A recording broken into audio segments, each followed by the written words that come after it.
శ్రీ రమణాశ్రమ లేఖలు 32వ లేఖ అవ్వయ్యార్ పాట 31/1946. 4 రోజుల నుంచి భగవాన్ ఈ మధ్య అచ్చయ్య వచ్చిన రమణలీల అప్పుడప్పుడు చూడటం ప్రారంభించారు. దానిలో రాసిన అవ్వయ్యార్ పాట తాత్పర్యం చూసి అది సరిగా లేదన్నారు భగవాన్. దానిలో తాత్పర్యం ఈ విధంగా రాసి ఉంది. ఓ కడుప, ఒకనాడు దినుట మానవు, పోనీ 2 నాళ్ళ తిండిని ఒక దినమే తిందువా, అట్లునూ చేయవు, నా కష్టము చూడవు, నీతో నుండుట కష్టము. ఈ తాత్పర్యం సరిగా లేదని అది ఇలా ఉండాలని భగవాన్ చెప్పారు. ఒకనాడైనా తినుట మానవు, 2 రోజులకు ఒకసారైనా తినవు, ఒకనాడైనా నా కష్టము గనవు, ఓ కడుప నీతో నుండుట కష్టము సుమా అంటాడట జీవుడు. అంటే జ్ఞానులకు కర్మతో కూడిన ఈ శరీరంతో ఉండటం కష్టంగా ఉంటుంది. మరణం అంటే కష్టమే లేదు.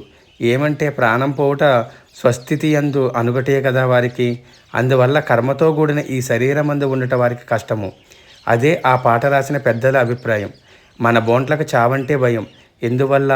ఈ శరీరమే నేను అను అభిమానం పోనందువల్ల. స్వస్థితి యథార్థం తెలుసుకున్న వారికి శరీర ధారణమే భారంగా ఉంటుంది. దీనితో కూడిన ఉన్నంతకాలం నిద్రాహారాదుల కొరకైనా గమనాగమనం తప్పదాయే. అది వారి సుఖానుభూతికి అంతరాయంగానే ఉంటుంది.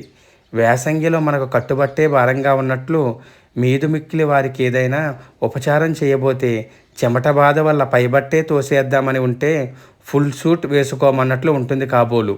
ఈ కడుపుతో వేగడం కష్టం అంటాడట జీవుడు. దానికి బదులు భగవాన్ రాసిన పాట తాత్పర్యం దిగువన ఉన్నది. కడుపే నీతో వేగటం కష్టం బాబు అంటుందట జీవుణ్ణి. వారి చమత్కారం చూడు. ఓ జీవుడా, కడుపునైనా నాకు ఒక గడియనైనను విశ్రాంతినివ్వవు, ఒక గడియనైనను తినుట మానవు, ఏ దినమును నా కష్టం ఎరగవు, నీతో జీవించడం దుర్లభము. ఇది తాత్పర్యం. అంటే ఒక గడి అయినా గాలి పీల్చుడ మానడట జీవుడు. నీతో జీవించడ కష్టం బాబు అంటుందట కడుపు అని వివరించి చెప్పారు భగవాన్. ఈ లేఖ భగవాన్ సన్నిధిలోనే చదివితే తమిళ భక్తులు ఒకరు విని విషయం అడిగి తెలుసుకుని అవ్వయ్యార్ పాట ప్రసిద్ధమే గాని భగవాన్ రాసింది బహు చిత్రంగా ఉందే, కడుపు మీద కారుణ్యం చూపింది భగవానే తప్ప మరెవ్వరూ లేరు, ఏ సందర్భంలో రాశారో భగవాన్ అన్నారు.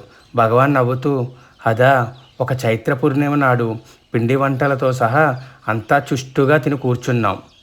ప్రొద్దుపోయి భోజనం చేయుట వల్ల అందరికీ భుక్తాయాసంగానే ఉంది.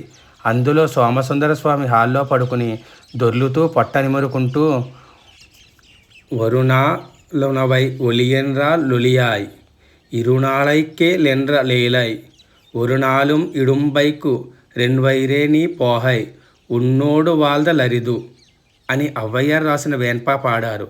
నేనప్పుడు తమాషాగా ఒరునాలి హైవైరేర్కొయ్ వియాయ్ నాలుం ఒరునాలి హయున్ప దోయాయ్ ఒరునాలుం ఎన్నో వరియ ఇడుంబైకు రెన్నుయిరే యున్నోడు వాల్ద లరిదు అని వేన్పాయే రాసి పాడాను.